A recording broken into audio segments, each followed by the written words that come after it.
Hello दोस्तों, स्वागत है आपका स्टडी स्मार्ट स्टूडियो में। आज हम एंशिएंट हिस्ट्री में पुष्यभूति वंश के बारे में जानेंगे।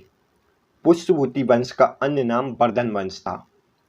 गुप्त वंश के पतन के बाद जिन नए राजवंशों का उदय हुआ था उनमें पुष्यभूति, मैत्रक, परिवर्ती गुप्त और गौड़ वंश प्रमुख थे। इन सभी वंशों में से पुष्यभूति वंश का साम्राज्य सबसे विशाल माना जाता है। इस वंश की स्थापना पुष्यभूति नामक व्यक्ति ने 6वीं शताब्दी में की थी और इस वंश की राजधानी थानेश्वर व कन्नौज में स्थित थी। इस वंश के प्रारंभिक राजा गुप्त शासकों के यहाँ सामंत हुए थे। पुष्यभूति वंश या वर्धन वंश के बारे में हमें जानकारी बाणभट्ट के हर्षचरित्र ग्रंथ, आर्य मंजूश्री मूलकल्प ग्रंथ, हर्षवर्धन के प्रियदर्शिका, रत्नावली व नागानंद ग्रंथ और हेनसांग के लेखों से प्राप्त होती है। यह है पुष्यभूति वंश का प्रारंभिक मैप।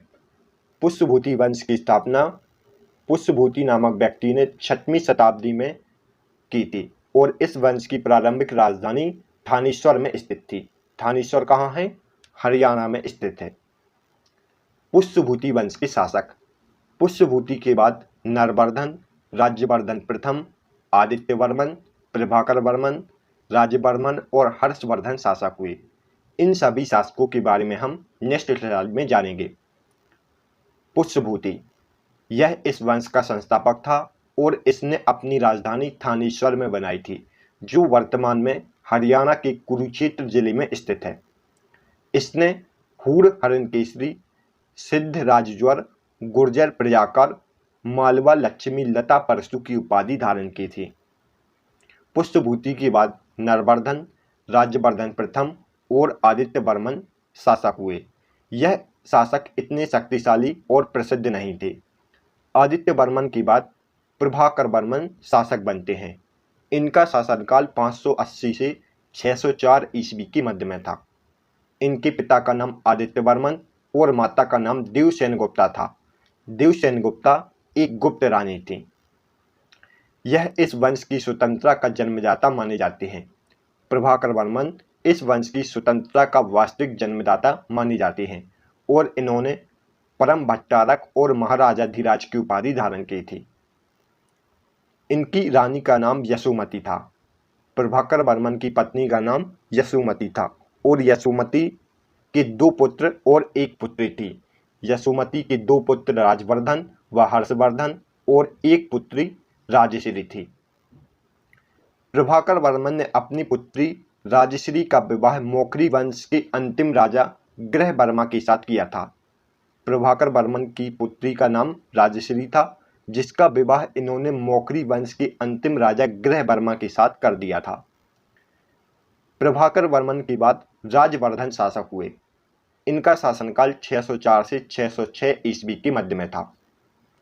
यह प्रभाकर वर्मन का बड़ा पुत्र था।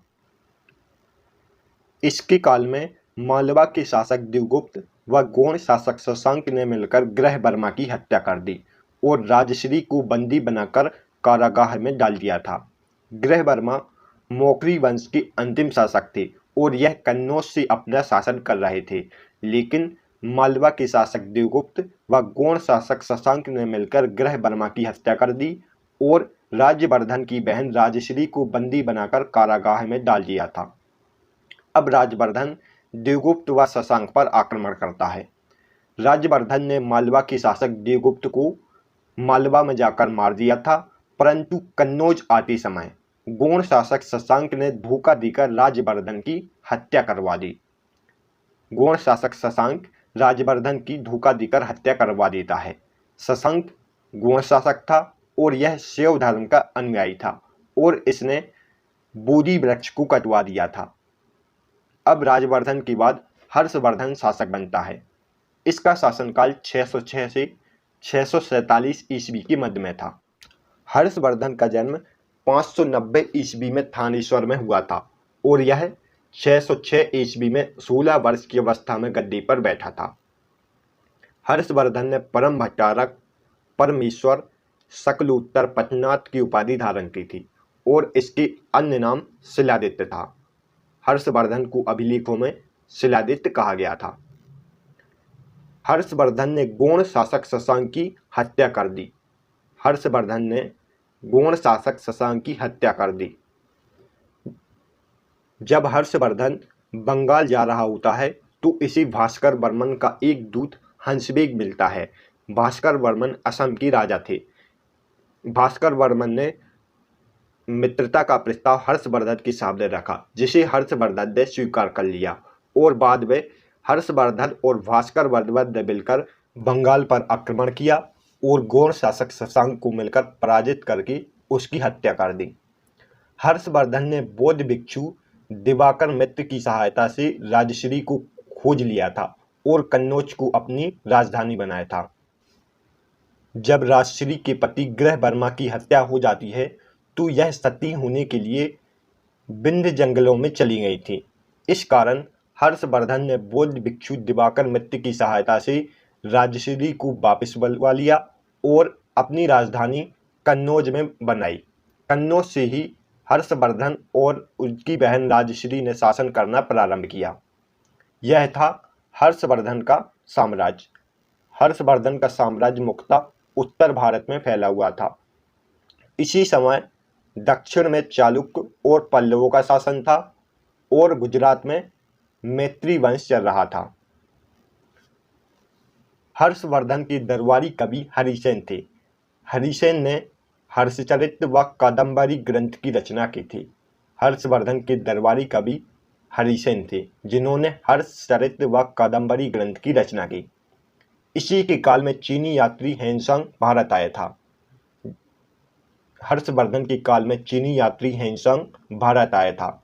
हेनसांग के अन्य नाम यात्रियों में राजकुमार, नीति का पंडित और शाक्यमुनि थे।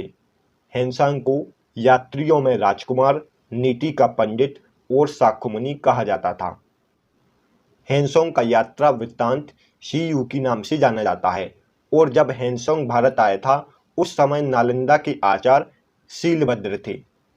हेनसांग का यात्रा वृत्तांत शियुकी नाम से जाना जाता है और जब हेनसांग भारत आता है तो उस समय नालंदा के आचार्य शीलभद्र थे। हर्ष ने हेनसांग से मिलने के बाद बौद्ध धर्म की महायान शाखा को अपना लिया था। आगे चलकर हर्षवर्धन और चालुक्य शासक पुलकेशन द्वितीय के बीच युद्ध होता है। इस युद्ध में पुलकेशन द्वितीय जीत जाता है। ऐसा वर्णन कर्नाटक की ऐहोल मेघूती अभिलेख में बताया गया है। हर्षवर्धन वल्लभी राजा ध्रुवसेन द्वितीय के साथ भी युद्ध करता है। ध्रुवसेन की वीरता से प्रभावित होकर हर्षवर्धन अपनी पुत्री का विवाह ध्रुवसेन द्वितीय के साथ कर देता है।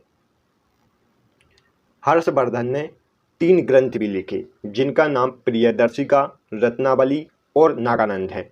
हर्षवर्धन ने प्रियदर्शिका, रत्नावली व नागानंद ग्रंथ की रचना की थी। ऐसा कहा जाता है कि हर्षवर्धन ने धावक कवि से इन ग्रंथों की रचना करवाई थी और उसे पुरस्कार दिया था। हर्षवर्धन के काल में कन्नौज व नालंदा बौद्ध शिक्षा के केंद्र थे और कन्नौज को उस समय महोदय नगर कहा जाता था और हर्षवर्धन के काल में शिक्षा बौद्ध विहार और गुरुकुल में दी जाती थी। हर्ष ने 641 ईस्वी में अपने दूत चीन भेजे थे और 643 व 645 ईस्वी में 2 चीनी दूत इसके दरबार में आए थे। हर्षवर्धन प्रत्येक 5वें वर्ष प्रयाग में एक समारोह का आयोजन करवाता था, जिसे महामोक्ष परिषद कहा जाता था। हेनसांग स्वयं 6वें समारोह में शामिल हुआ था और इसकी अध्यक्षता की थी। हर्षवर्धन के दरबारी कवि बाणभट्ट, दिवाकर मित्र, मयूर और हरिदत्त थे। 643 ईस्वी में हर्ष ने कन्नौज में एक विशाल धार्मिक सभा का आयोजन करवाया था, जिसकी अध्यक्षता हेनसांग ने की थी। हर्षवर्धन ने कन्नौज में एक विशाल धार्मिक सभा का आयोजन करवाया था, जिसकी अध्यक्षता हेनसांग करता है। हर्षवर्धन की मृत्यु 647 ईस्वी में हो गई थी। इसके बाद पुष्यभूति वंश का पतन हो जाता है। हर्ष को भारत का अंतिम हिंदू सम्राट कहा जाता है, लेकिन यह ना तो कट्टर हिंदू था और ना ही पूरे देश का राजा था। इतिहासकार हर्ष को भारत का अंतिम हिंदू सम्राट मानते हैं, लेकिन हर्षवर्धन ना तो कट्टर हिंदू था और ना ही पूरे देश का राजा था।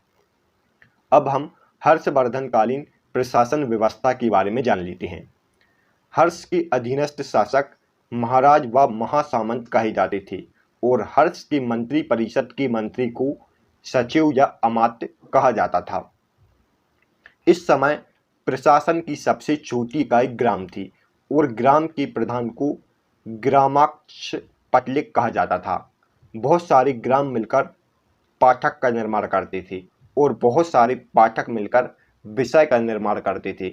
विषय के प्रधान को विषयपति कहते थे।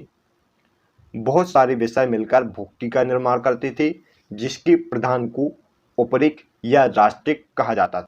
अब हम प्रमुख अधिकारियों के बारे में जानेंगे कि प्रमुख अधिकारी कौन कौन से थे। भट्टी उस समय प्रधान सचिव को कहा जाता था। सहनाद प्रधान सेनापति को कहा जाता था। अश्व सेना के प्रधान को कुंतल और गज सेना के प्रधान को स्कंदगुप्त कहा जाता था। अश्व सेना अधिकारी को बृहदेश्वर और पैदल सेना अधिकारी को बलाधिकृत या महाबलाधिकृत कहा जाता था। दंडपाशिक उस समय पुलिस अधिकारी को कहा जाता था और चाटभाट पुलिसकर्मी को कहा जाता था। यह सभी पॉइंट आपको याद रखने हैं। हर्ष के समय में मथुरा सूती वस्त्रों के निर्माण के लिए एक प्रसिद्ध केंद्र था। हर्ष के समय मथुरा सूती वस्त्रों के निर्माण के लिए एक प्रसिद्ध केंद्र था।